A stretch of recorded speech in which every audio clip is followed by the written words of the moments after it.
Assalomu alaykum. Bugun sizlar bilan turk oshxonasining mazali ko'zlama taomini tayyorlab ko'ramiz. Xamir qurib olamiz. Xamirga saryog'i eritib solsanglar ham bo'ladi. Menda xona haroratida erib turgani uchun oxirida sovurib tindirib qo'ydim. Ismaloqlarni yuvib, tozalab, sochiq yoyib, sochiqqa qurish uchun qo'yib qo'yamiz. Piyoz artib, piyozni ham mayda qilib to'g'rab, tovada saryog'ga tillarang bo'lguncha piyozlarimizni qovurib olamiz.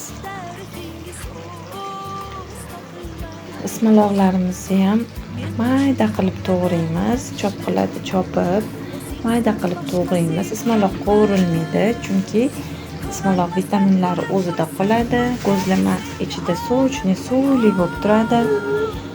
Ismaloqlar qovurilmaydi. Mayda qilib to'g'raymiz faqat. Orasi pishadi, lekin ismaloqlar pishib ketadi. Mana ismaloqlarni to'g'rab, piyozlarni soldim.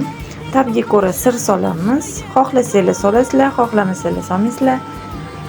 Men sir solaman har doim. Ziravorlar solamiz.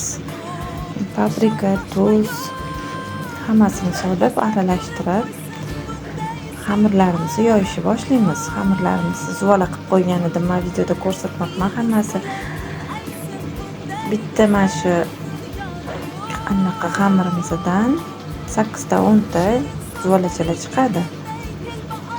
Chetlarini shunaqa mahkam qilib bosib yopib qo'yamiz. Mana juda ham mazali, yumshoqqina ko'zlama bo'ladi. Tovamizni qizdirib, past olovda ikki tomonini ham qizdiramiz. Baland bo'lib ketmasin olovinglar. Pishib chiqqandan keyin ustilariga sariyog' suramiz. Men toza sariyog' suraman. Juda ham mazali bo'ladi toza sariyog'. Yana o'zingizlar xohishingizga qarab suraverasizlar. Iftorlik dasturxonlarida tayyorlab bersanglar, duo qilib yeyishadi. Juda ham mazali ko'zlama taomi. Obuna bo'linglar, like, kommentariyasidan chiqmasin.